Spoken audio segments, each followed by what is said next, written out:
Salut, salut! Et bienvenue pour une nouvelle vidéo qui nous a beaucoup été demandée, puisqu'aujourd'hui nous allons vous faire une vidéo sur la génétique des robes. des chevaux. Des chevaux. Bien entendu, pour les férus de génétique des robes, on va faire simple, c'est-à-dire que c'est une base sur les couleurs de base. Voilà, on va un vous truc faire simplifié pour les personnes qui ne connaissent pas.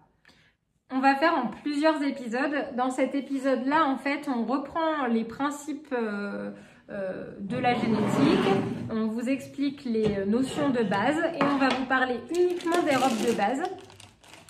Et on vous fera des vidéos plus tard sur le pis, sur les dilutions, sur tout ça. Mais il n'y avait pas le temps de tout faire en une vidéo. Donc comme d'habitude, je vous le dis dès le début de la vidéo, n'hésitez pas à vous abonner, à mettre des commentaires, à poser des questions. Parce qu'avant de vous faire la prochaine vidéo sur le sujet, il faudra nous dire si vous avez déjà bien tout compris ou s'il y a des choses qui ne sont pas claires. Donc c'est parti, c'est parti!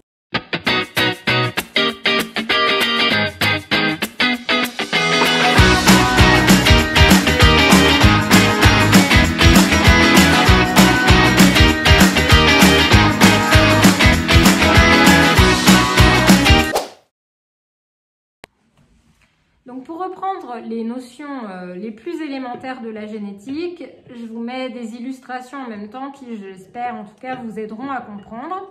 Un gène, c'est un petit morceau d'ADN qui contient... Ça me fait penser à... La vie. C'est la vie. C'est la vie, ça s'appelle? La vie, je crois. Une histoire? La vie, une histoire? L'histoire de la vie? L'histoire de la vie? Non, ça c'est le Roi Lion. C'est l'histoire. Bon. Je sais pas. Bon, en tout cas, un gène, c'est un petit morceau d'ADN qui va donner une information particulière. On dit ça code pour une information particulière. Sur le chromosome, qui lui est tout constitué d'ADN, l'emplacement du gène en question... Donc là, pour nous, les robes. Voilà. Enfin, c'est même pas les robes, ça va être chaque élément des robes. Vous comprendrez plus tard. Ça s'appelle un locus, le lieu géographique. Ensuite, chaque gène peut avoir plusieurs variantes qu'on appelle des allèles. Et il faut savoir que chaque individu a deux allèles d'un même gène, un qui lui vient du papa et un de la maman. Le cheval, il y a 32 paires de chromosomes, alors que chez l'homme, il y en a 23. Oui, et j'attendais que ce soit toi qui dise. J'étais en train de dormir. J'ai voulu lui donner la réplique. Je faisais une petite sieste. Et chez l'âne, au lieu d'avoir 32 paires, il y a 31 paires de chromosomes. Voilà, donc il y a des variations en fonction des espèces. C'est d'ailleurs pour ça que quand un âne et un cheval se reproduisent, ça fait ce qu'on appelle une hybridation. C'est pas les mêmes espèces, il n'y a pas, en particulier, il n'y a pas le même nombre de chromosomes. Mais on ne rentrera pas là-dedans. On ne sait pas du coup combien il y a de chromosomes chez un bardeau ou chez ça doit se savoir, mais moi, comme ça, j'avoue, je n'ai pas fait de recherche sur la question. Donc après, je vous ai représenté de façon artisanale avec mes gros doigts sur l'écran de mon iPhone des chromosomes. J'ai fait vraiment au hasard, hein, ça n'a rien de la brigade du réalisme. C'est pas la peine d'intervenir, je sais que c'est pas comme ça, mais c'est pour qu'on comprenne. Pour simplifier, pour que tout le monde comprenne. J'ai pris, on parle même pas d'une robe ou de quoi en particulier, c'est juste pour vous expliquer comment on passe des allèles présents chez les parents à une certaine génétique chez les enfants. Donc je vous ai fait une mère avec deux petits allèles, un violet, un jaune, et un père avec un petit vert et un bleu foncé. Donc si on fait un premier mariage, la génétique, ça va se produire de façon aléatoire. On appelle ça le brassage génétique. On ne peut pas choisir, mais là, je vous ai fait par exemple un premier descendant qui va hériter du petit allèle violet et du petit allèle vert. Mais on aurait aussi pu avoir un autre mélange avec un allèle violet et un allèle bleu foncé, ou encore l'allèle vert clair qui était transmis avec l'allèle jaune, et enfin la dernière combinaison, le jaune et le bleu foncé. Donc vous voyez que pour ce gène-là et les 4 allèles présents chez les parents, on a 4 possibilités. Pour un même croisement que vous allez faire, si les parents ont des allèles différents, vous avez autant de possibilités qu'il y a d'allèles. Enfin, je ne sais pas si je me comprends. En tout cas, je pense que l'illustration est plus parlante. Regardez-la tranquillement à la maison, mais en fait, à chaque fois, il va y avoir un qui vient de la mère, un qui vient du père. Donc, il y a toutes les combinaisons possibles et ça donne ces 4 possibilités-là. Et vous allez voir, on va vous expliquer avec les robes de base comment ça se passe et ça sera sans doute un peu plus concret. Surtout avec les images. Donc, ensuite, ces allèles, ils peuvent être dominants ou récessifs. En gros, on va dire qu'un allèle est dominant s'il s'exprime alors qu'il n'est présent qu'en un seul exemplaire. S'il est présent en un ou en 2 exemplaires, ça va être lui quand même qui va s'exprimer, alors que pour un allèle récessif, il faut absolument qu'il soit en 2 exemplaires. Si il n'est qu'en un exemplaire, ce sera l'autre, donc le dominant, qui va s'exprimer. Déjà, je pense qu'il faut, avant d'attaquer l'application des robes de base, dire quelles sont les robes de base. Voilà, alors ça va être noir, baie et alezan. Donc ça, c'est les robes de base, c'est-à-dire que tous les chevaux du monde et de la terre sont à la base noir, baie ou alezan. Et même noir ou alezan, puisque le baie, c'est déjà une modification du noir. Oui, c'est un éclaircissement du noir, finalement. Oui. C'est par rapport à l'agouti. Ouais. Tous les chevaux sont noirs ou alezan. Oui, on peut dire ça comme ça. Et après, il va y avoir d'autres gènes qui vont modifier ces couleurs de base, qui va nous donner un aspect différent. Mais leur robe de base, le fond de la robe, ça sera forcément ça. Par rapport à ce noir et à cet alezan, comment on va pouvoir avoir un cheval noir du coup d'un cheval alezan? Donc, il y a des cellules qui s'appellent les mélanocytes qui vont fabriquer des pigments. Chez le cheval, il y a 2 pigments, le mélanine et la phéomélanine. Et en fait, on va avoir un allèle sauvage dominant qu'on va noter grand E, qui va coder, quand le cheval va être porteur de ce grand E, les mélanocytes vont fabriquer à la fois de l'eumélanine et de la phéomélanine, ce qui va faire paraître le poil, la peau ou le crin noir. Si maintenant le cheval est le deuxième allèle, c'est l'allèle muté qu'on note petit e. Celui-là, il est récessif. Donc, si le cheval le porte en 2 exemplaires, il va s'exprimer. Il ne va alors y avoir que de la phéomélanine produite par les mélanocytes. Et le cheval va apparaître alezan. Si vous avez un grand E et un petit E, comme le grand E est dominant, il sera noir. Donc maintenant qu'on sait que nos chevaux sont noirs ou alezan, on va faire intervenir le gène agouti. Donc lui, notez grand A ou petit a en fonction de s'il est dominant ou récessif. Donc l'agouti, il va restreindre la production de mélanine quand il est sous sa forme grand A, donc la forme dominante. Dans ce cas-là, sur le corps, vous allez avoir beaucoup moins de mélanine.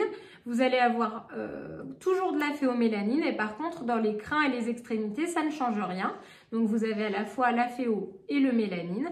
Donc ça fait apparaître le cheval baie puisque le corps est délavé par rapport aux extrémités et aux crins. Donc baie, ils ont en général les crins noirs et souvent des balsanes, les extrémités des membres noirs. C'est pas des balsanes. Maintenant, si on a un cheval qui est alezan, sur ce cheval, on a appris tout à l'heure qu'il n'y avait pas de mélanine de produite. Il n'y a que de la phéomélanine. Donc, l'agouti, qui soit sous sa forme dominant ou récessif, ne changera rien puisque son travail à lui, ça va être de restreindre l'expression de la mélanine. Comme sur un cheval alezan, il n'y en a pas, ça ne change rien. Donc, je vous ai mis les différentes possibilités. Un cheval noir, il aura un génotype de cheval noir, donc soit grand E, soit grand E, petit e, mais il faut qu'il ait forcément la forme récessive de l'agouti, sans quoi il sera délavé, il sera baie. Donc un cheval baie, c'est un cheval qui a un génotype de cheval noir, donc grand E, petit e ou grand E, mais également d'agouti, donc il faut au moins un grand A. S'il y a 2 grands A, il est noir. Non, s'il y a 2 petits A. 2 petits A, pardon. Il est noir. Il est noir. Si vous avez un noir avec un grand A, donc de l'agouti, ça fait baie. Noir avec un grand A et un petit A, ça fait baie aussi puisque c'est dominant. Après, par contre, sur l'alezan, on s'en fiche de l'agouti, encore une fois. Il faut que vous soyez petit E, pour ne pas qu'il y ait de mélanine. Et après, le A, on s'en fiche. En fait, le A, l'agouti ne joue pas lorsque vous avez un cheval alezan. L'agouti va jouer sur le noir ou le baie. Donc ensuite, je vous ai mis tous les génotypes possibles pour... Avec des chevaux maison. Voilà. Donc ce que je vous disais juste au-dessus, les différentes possibilités pour que le cheval soit belle, les différentes possibilités pour le noir et les différentes possibilités pour l'alezan. Pardon. Donc là, je vous ai fait un petit exercice. J'ai mis n'importe quoi, hein. Les chevaux sont pas forcément testés et tout ça, mais c'était pour faire un exemple. Si on prend une jument baie de génotype grand E, grand A, petit A, donc d'abord, est-ce que ça fait bien baie? Bah oui, puisque grand E, petit E, ça fait noir. Grand A, petit A, ça fait dilué pour faire du baie. Et un cheval alezan, on va dire qu'il est petit E, petit E. Bah oui, ça marche aussi pour alezan. Et grand A, petit A, bah ça, c'est possible. Donc, à chaque fois, vous avez les possibilités en croisée. Donc, la mère, elle peut donner son grand E ou son petit E. Et le père, il donnera forcément un petit E puisqu'il est petit E, petit E. Et après, pour chacune de ces possibilités, donc soit grand E, petit E, soit petit E, petit E, vous allez avoir la mère qui peut donner un grand A, le père peut donner un grand A, ou la mère peut donner un grand A, le père un petit A, ou la mère un petit A, le père un grand A, la mère un petit A, le père un petit A. Donc vous avez toutes les possibilités de ces croisements. Et ça revient au premier schéma qu'on avait sur nos fameux allèles. Voilà. Qui viennent un du papa et un de la maman. Mais bien sûr, il faut que ce soit des allèles correspondants. Quand on vous dit, c'est par exemple justement sur l'agouti ou l'extenseur, on appelle ça ? L'extension. L'extension. Ou l'extension. Donc là, je vous ai mis toutes les possibilités. Entraînez-vous à la maison. Vous écrivez n'importe quel génotype pour la maman. Ça, on le faisait en SVT, hein, je me rappelle. Enfin, oui, ça, avec les drosophiles et tout ça, là. On le faisait. N'importe quel génotype pour la maman, n'importe quel génotype pour le papa. Vous faites les différentes possibilités. Et une fois, vous voyez, je vous ai mis les différentes possibilités. Et à côté, entre parenthèses, je vous ai mis à quelle robe ça correspond. Donc ça, c'est un exercice que vous pouvez faire à la maison. Et si on avait ce croisement, au total, ça nous ferait une chance sur 2 d'avoir un poulain alezan, une chance sur 8 d'avoir un poulain noir et 3 chances sur 8 d'avoir un poulain baie. Donc ça, c'était la version vraiment simplifiée pour les robes de base. Pour les robes de base, sachant que on peut faire tester les chevaux pour savoir ce qu'ils sont. Donc c'est-à-dire qu'il y a des tests qui existent où on va prendre des crins. On envoie dans un laboratoire souvent spécialisé là-dedans et ça vous permet d'avoir le retour, donc de savoir exactement ce qu'est votre cheval pour, si vous voulez cibler des croisements particuliers et vous dire, bah, moi je veux absolument un cheval noir ou je veux absolument un cheval alezan, et ben savoir si vous pouvez l'avoir et quelles sont les chances d'en avoir par rapport à ce que sont les reproducteurs. Voilà. Il y en a pas mal qui le font, hein. D'ailleurs, souvent dans les chevaux de couleur, ils sont testés pour savoir s'ils sont homozygotes, hétérozygotes. Oui, et ça peut être aussi important parce que d'ailleurs, en faisant le test des robes, on peut aussi tester certaines maladies. Donc ça, c'est pas inintéressant. Et aussi, on en parlera dans la vidéo sur les pies, mais il y a certaines robes pour lesquelles il faut absolument pas croiser des reproducteurs qui sont tous les deux porteurs de la même robe. Sinon ça peut être létal. Voilà. Comme d'ailleurs chez le chien, c'est pareil avec le bleu merle. Ouais. Bah après, c'est pas forcément 100% létal, mais ça fait des gros handicaps. Donc en tout cas, c'est à proscrire. Alors chez les chevaux, c'est létal. Ouais, le létal white, ouais. Ça, c'est sûr que c'est létal. Donc après, c'est important. Et ça arrive, hein. Chaque année, il y a des personnes qui ne savent pas et qui malheureusement se retrouvent avec un poulain mort parce qu'ils ont croisé un overo avec un overo, par exemple. Ouais. Donc après, il existe des simulateurs en ligne de croisement. Quand vous connaissez le génotype, en fait, c'est des petits programmes qui vous évitent de faire le calcul. Même quand on ne connaît pas forcément. Ouais, mais bon, alors après, ça fait des après, trucs c'est plus à rallonge, mais voilà. Au moins, ça peut vous donner une idée de ce que sont vos chevaux si vous ne connaissez pas le génotype exact. Ouais, mais bon, du coup, c'est moins intéressant parce que si tu sais pas, par exemple, si ton alezan est porteur d'agouti, ça change tout sur tes robes. Ah bah bien sûr, ouais. Voilà, parce que si tu veux de l'Isabelle, mais qu'en fait personne n'est porteur d'agouti, ça ne marchera jamais. Donc, bon. Ça donne... si tu veux pas d'Alzan bah voilà, pareil. Et qu'il y a un petit A dans l'histoire qui traîne. Voilà, pareil. Donc maintenant, j'espère que vous avez compris pourquoi on peut croiser... Un petit E d'ailleurs qui traîne, excusez-moi. Pourquoi vous pouvez croiser 2 chevaux noirs ou 2 chevaux baies et avoir un poulain alezan. Puisque s'ils sont tous les deux... porteurs de petits E. Voilà. Et le A, bah du coup, on s'en fout. Mais voilà, si vous avez 2 chevaux baies, grand E, petit E, et derrière, du coup, avec l'agouti, grand A, petit A, par exemple, si les 2 parents donnent le petit E, ça fait Alezan. Voilà. Donc ça, c'est quand même intéressant. Après, bien entendu... Et je trouve que ça permet vraiment de comprendre la suite. Hein, c'est ça. Après, on va pas vous faire forcément à chaque fois tous les... Ça fait beaucoup de possibilités. Si on rajoute par exemple le gène crème, le gène pearl, le gène pie, le gène champagne, le gène dun, le gène... voilà, tout ça, ça fait plein de possibilités. Donc après, soit on utilise un simulateur, soit voilà... Code Color d'ailleurs, ça s'appelle, je crois. Il y a un simulateur qui est bien, qui s'appelle Code Color.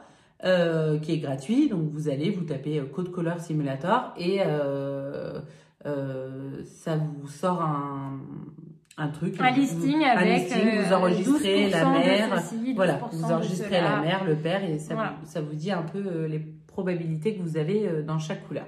Bien sûr, comme disait Marine, c'est beaucoup plus précis quand on connaît le génotype de chaque cheval. Oui, sinon ça part un petit peu dans n'importe quoi, y compris dans des robes qu'on n'a peut-être aucune chance d'avoir parce qu'on ne sait pas de quoi sont porteurs les parents.